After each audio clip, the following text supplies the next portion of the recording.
Dahil lalabas tayo tomorrow, so kailangan nating i-prepare. Ito kailangan ko tong charge. Kasi ito, kung na fully charged na talagang maganda yung pagkaka-charge niya. Ano to, matagal to malobat. Pero kung hindi siya na proper charge talaga, ang bilis niya malobat. So, ayan. Pati itong mini fan, i-charge ko lang siya. Dahil lalabas ako bukas. So, hindi pa siya ano. Ayan. Tapos, ito yung ano niya. Hindi ko alam kung kukunin ko ba.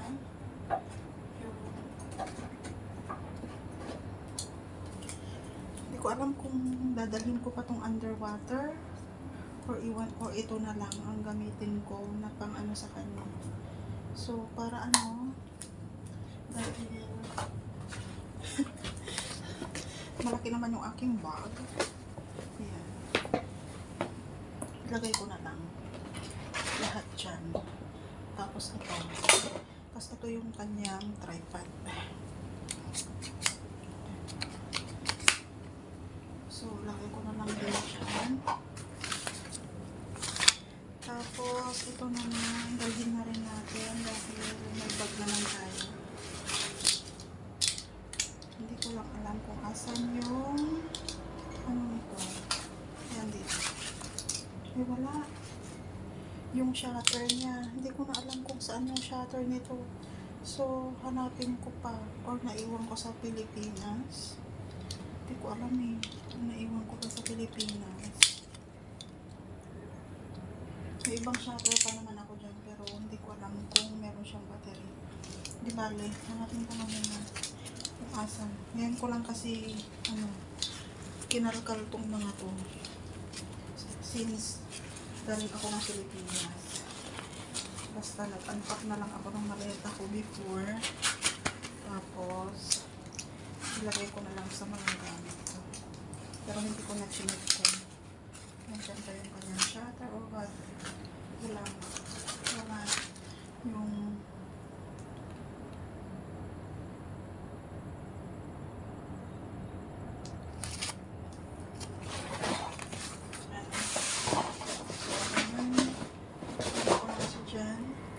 kasi maliit na bag ang aking gagamitin.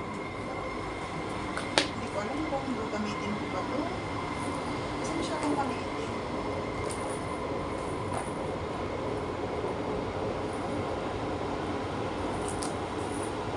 Ito na lang gamitin ko. Kasi naman ang dito. Kasi naman ang ito ng cellphone. Tanggalin ko na lang siguro yung slim ng cellphone ko. Tatlo yung cellphone ko. Kasya ba? Kasya pa ba ng isa? Tapos yung pera. Parang hindi ko bet. Masyadong maliit.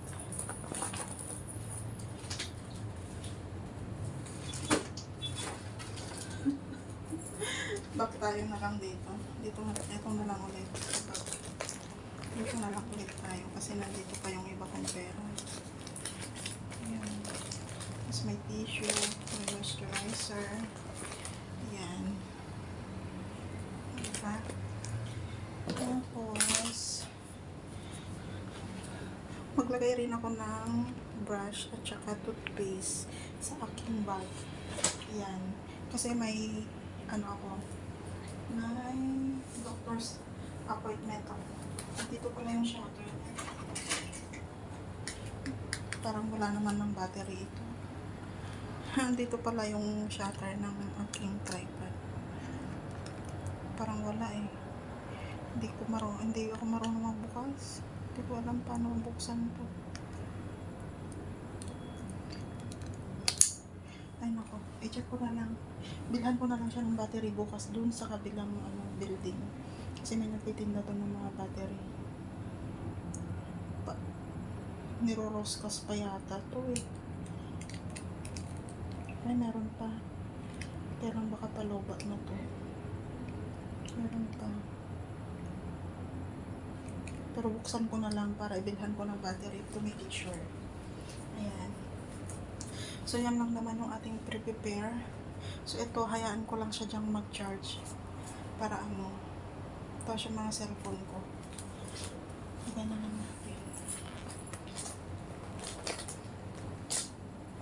Ito parang gusto kong bumili ng bagong ano, casing ng cellphone.